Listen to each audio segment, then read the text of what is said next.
Friends, இப்போ நம்ம பார்த்திங்கன்னா தர்பூசணி பழங்க, கோசக்கான்னு சொல்லுவாங்க. இது நம்ம பிஞ்சிலேருந்து இப்போ பார்த்துருக்காங்க. இது ஒரு விவசாயங்க. கொஞ்சம் பிஞ்சுங்க, காடு முழுக்க கோசக்காய் தாங்க, தர்பூசணி பழம் தாங்க போட்டுக்கிறாங்க. கொஞ்சம் பிஞ்சுங்க. ஒரு விவசாயத்தை ஒரு வீடியோவில் உங்களுக்கு சொல்லியிருக்கிறேங்க. இது பிஞ்சு இது அதை விட கொஞ்சம் பெரிய சைஸுங்க.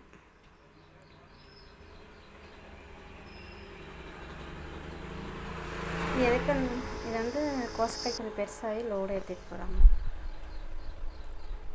டன் கணக்கில் இவ்வளோன்னு சொல்லி எடுத்துகிட்டு போவாங்க விவசாயத்துக்கு. ஆனால் விவசாயத்துக்கு கிடைக்கிறது கம்மி தாங்க. இடையில இருக்கிற வியாபாரிங்களுக்கு தான் கம்சன் வச்சு வைக்கிறாங்க.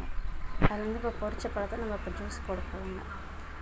இந்தமாதிரி தட்டி பார்த்துருந்தாங்க, டொக் டொக்குன்னு சவுண்ட் கேட்குங்க. அந்தமாரி இருந்தால் பழுத்த ஸ்டேஜில் இருக்குன்னு அர்த்தங்க. சவுண்டு கேட்கலன்னு கொஞ்சம் காயின்னு அர்த்தங்க.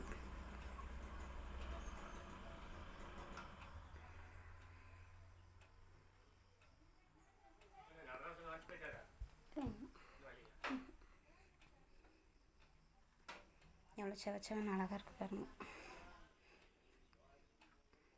இந்த மிக்சியில் கொஞ்சம் அடித்து பால் கொஞ்சம் கலந்து குடித்தா செம்ம டேஸ்ட்டாக இருக்குங்க.